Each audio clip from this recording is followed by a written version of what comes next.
Assalamualaikum warahmatullahi wabarakatuh. Perkenalkan, kami dari kelompok 2, kelas 2A, program studi akuntansi.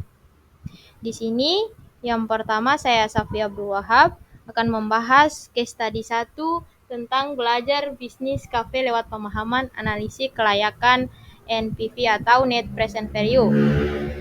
Jadi soal ini menceritakan dua orang teman yang ingin membuat bisnis kafe, namun sebelum itu mereka akan mengevaluasi proyek itu. Kalau hasil NPV-nya lebih dari 0 maka layak dilakukan. Kalau kurang dari 0 maka tidak layak dilakukan berdasarkan metode NPV-nya.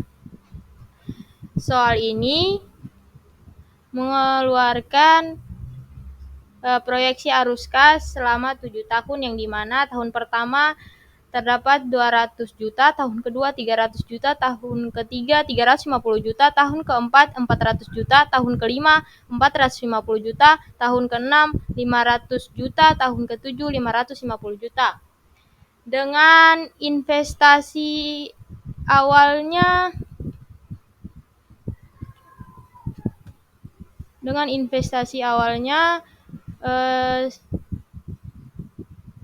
sebesar 1 miliar dan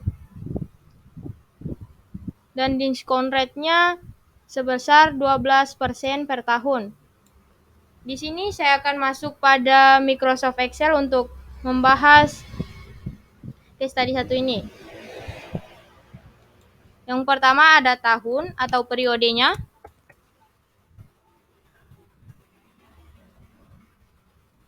Yang kedua ada investasi awal.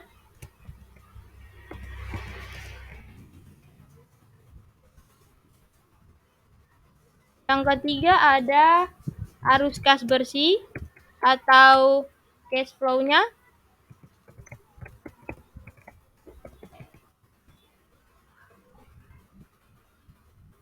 Dan tahunnya selama 7 tahun.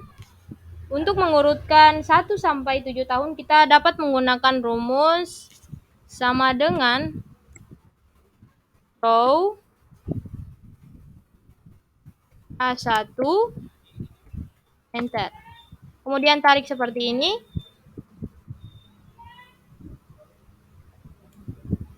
Otomatis dari tahun pertama atau periode pertama sampai periode ke-7 terurutkan. Yang kedua ada investasi awal yang dikeluarkan sebesar 1 miliar.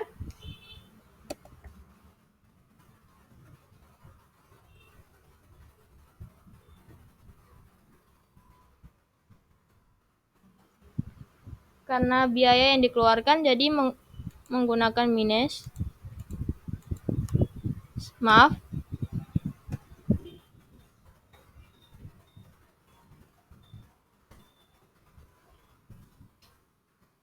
Kemudian yang kedua ada arus kas bersihnya atau cash flow-nya pada tahun pertama sebesar 200 juta.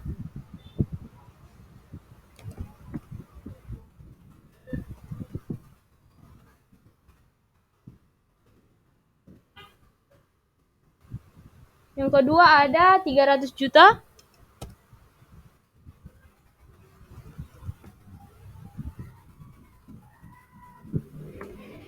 Yang ketiga ada 350 juta.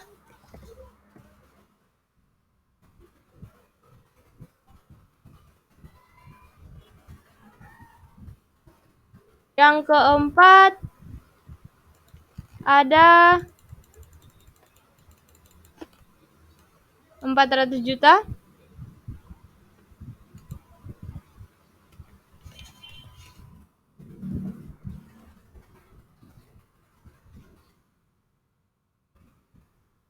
Yang kelima ada 450 juta, 550 dan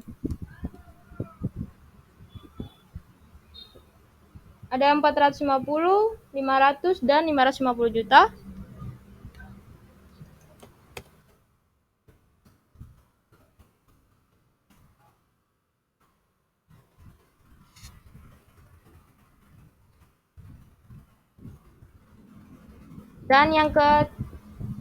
Dan yang pada tahun ke-7 ada 550 juta.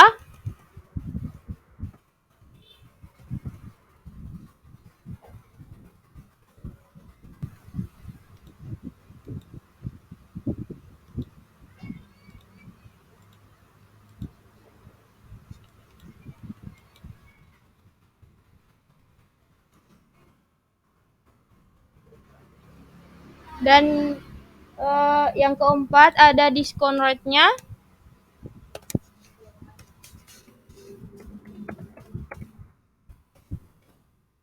sebesar 12%.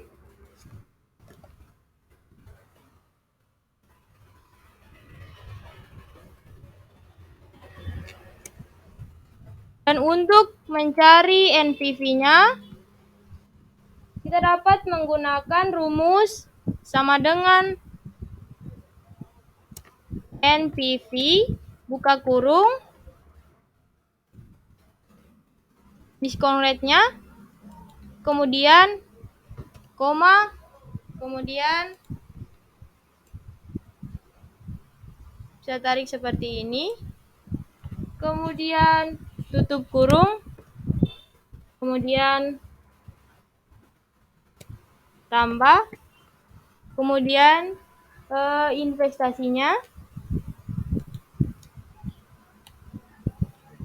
kemudian enter.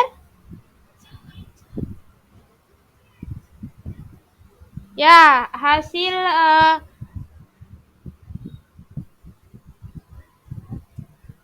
NPV-nya secara otomatis telah ditentukan sebesar 678.509.624 rupiah. Ya, hasilnya karena hasil NPV-nya lebih dari 0, maka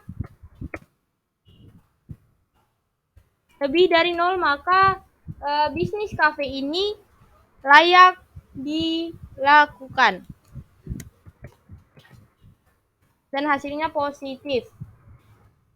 Maka bisnis kafe ini layak dilakukan.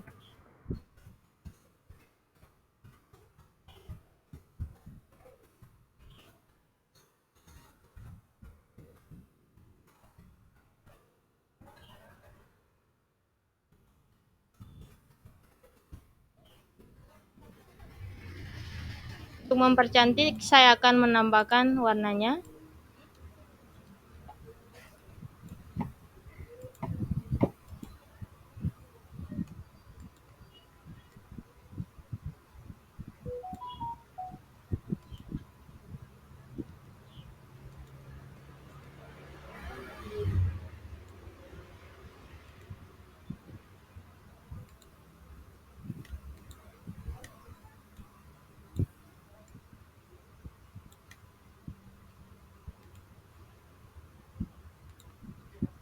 Mungkin itu saja, sekian dari saya. Selanjutnya dilanjutkan pemateri 2. Oke, baik. Sebelumnya perkenalkan, saya Rifda Gaus.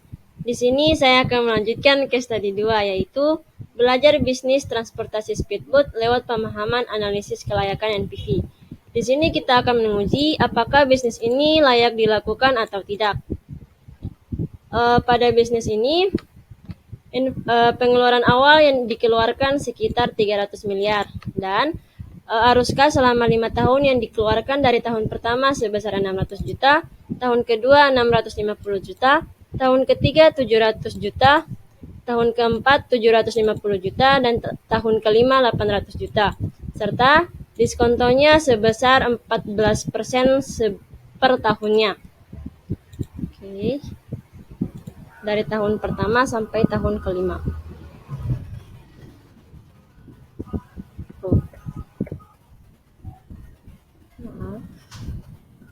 Oke, kita tarik sampai tahun kelima.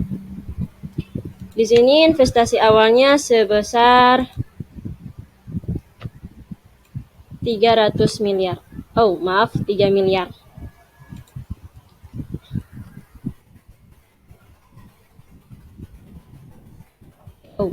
Saya lupa menaruh minus di sini.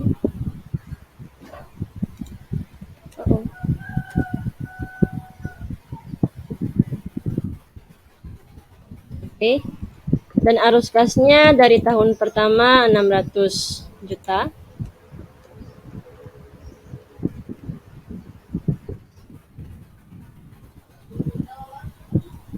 Oh,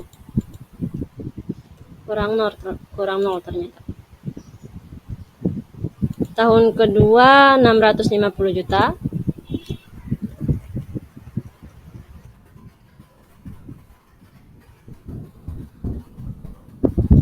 Kurang nol lagi.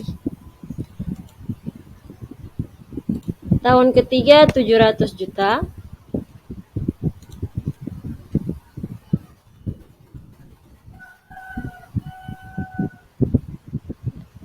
Tahun keempat 750 juta.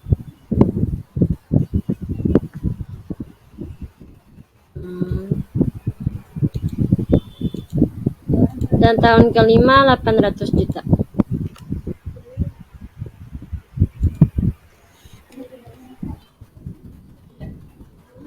Oke.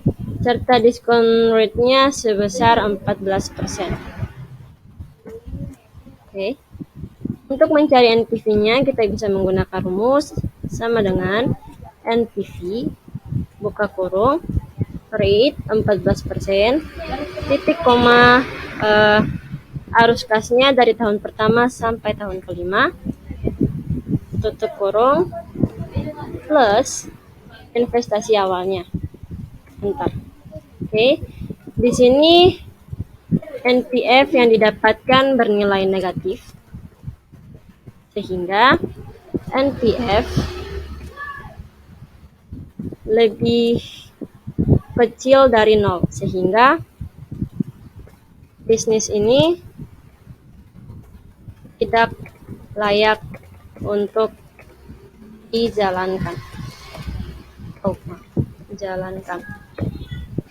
Oke. Nilai dari rumus Excel ini sesuai dengan rumus yang ada di sini. Oh, maaf, bukan ini. Tapi ini. Minus 641 juta 495.116 rupiah. Sama. Oke, sama. Sekian dari saya, selanjutnya akan dilanjutkan oleh pemateri ketiga. Oke, di sini saya sebagai pemateri 3, nama saya Atia Arajak. Saya akan menyelesaikan case study 3 tentang menilai kelayakan investasi perusahaan tambang lewat NPV. Perusahaan tambang bernama PT Tambang Emas Maluku Utara telah menemukan deposit tambang emas yang besar di daerah Maluku Utara. Sebagai tambang baru, mereka masih dalam tahap eksplorasi dan belum memulai produksi. Di sini dapat kita lihat bahwa pada case study 3 ini alirannya cukup panjang, yaitu sebesar 10 tahun. Di sini ada 2 plan, yaitu arus kas atau cash flow plan A dan arus kas cash flow plan B. Dalam 10 tahun ini, pada setiap tahun di plan kelas A, setiap tahunnya mereka mendapatkan penerimaan bersih sebesar 30 juta rupiah, pada tahun kedua 31 juta rupiah, pada tahun ketiga 30 juta rupiah, pada tahun keempat 25 juta rupiah, pada tahun kelima 15 juta rupiah, pada tahun keenam 3 juta rupiah, pada tahun ke-7 6 juta rupiah, pada tahun ke-8 6 juta rupiah, pada tahun ke-9 7 juta 500 rupiah, pada tahun ke-10 5 juta rupiah. Kemudian pada arus kas plan B, mereka menerima pendapatan bersih pada tahun pertama sebesar 15 juta rupiah, tahun kedua 21 juta rupiah, tahun ketiga 15 juta rupiah, tahun keempat 25 juta rupiah, tahun kelima 15 juta rupiah, tahun keenam 3 juta rupiah, tahun ke-7 16 juta rupiah, tahun ke-8 11 juta rupiah, tahun ke-9 12 juta 500 rupiah, dan tahun ke-10 sebesar 25 juta rupiah.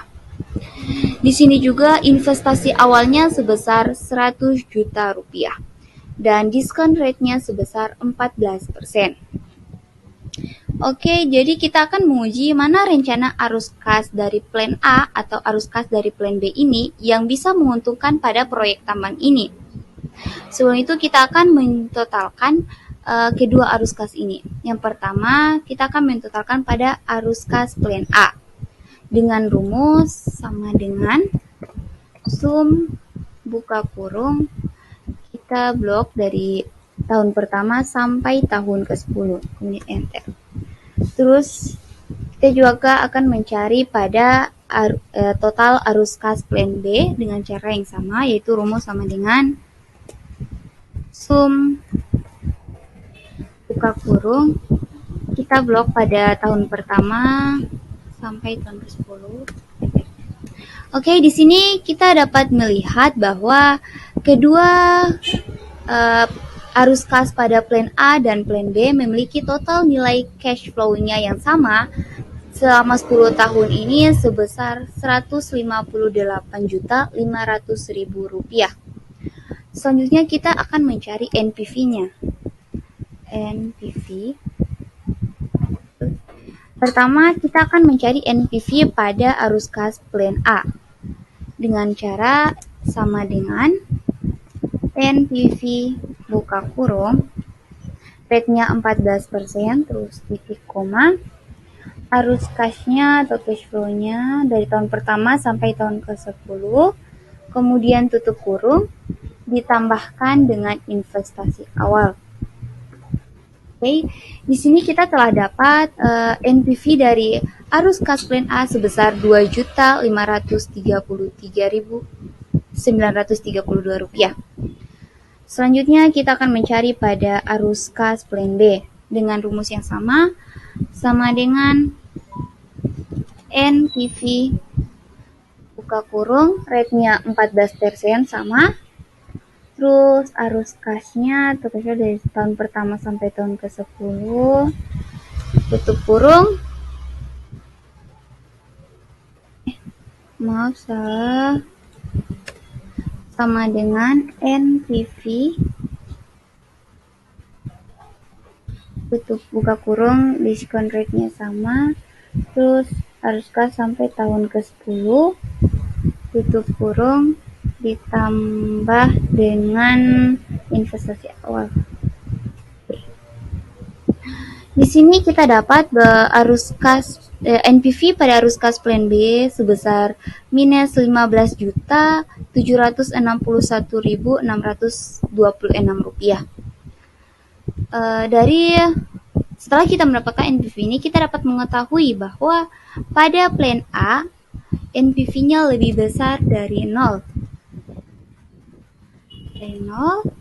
Artinya proyek tambang ini layak digunakan. Sedangkan pada plan B NPV-nya kurang dari 0.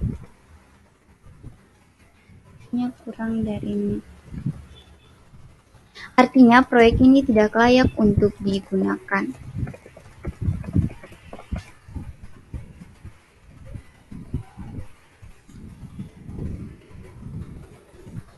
Oke.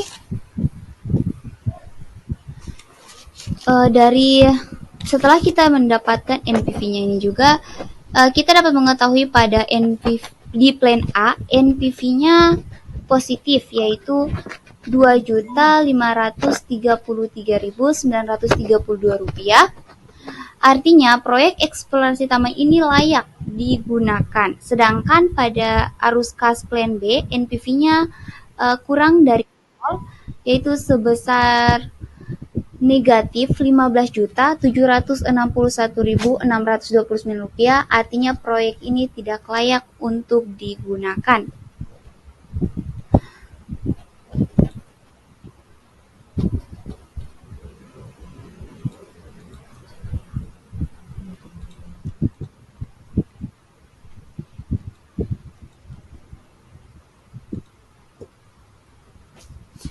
Oke,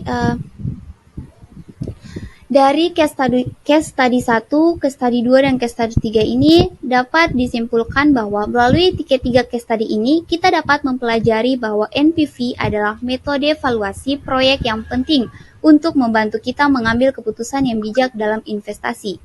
Dalam menentukan NPV, kita harus mempertimbangkan biaya modal, arus kas, masa depan, dan tingkat diskon. Kita juga harus memperhatikan asumsi-asumsi yang digunakan dalam perhitungan NPV dan melakukan analisis sensitivitas dan memastikan keputusan yang diambil tetap relevan dalam berbagai situasi. Sekian dari kelompok kami. Billahi taufiq wal hidayah. Wassalamualaikum warahmatullahi wabarakatuh.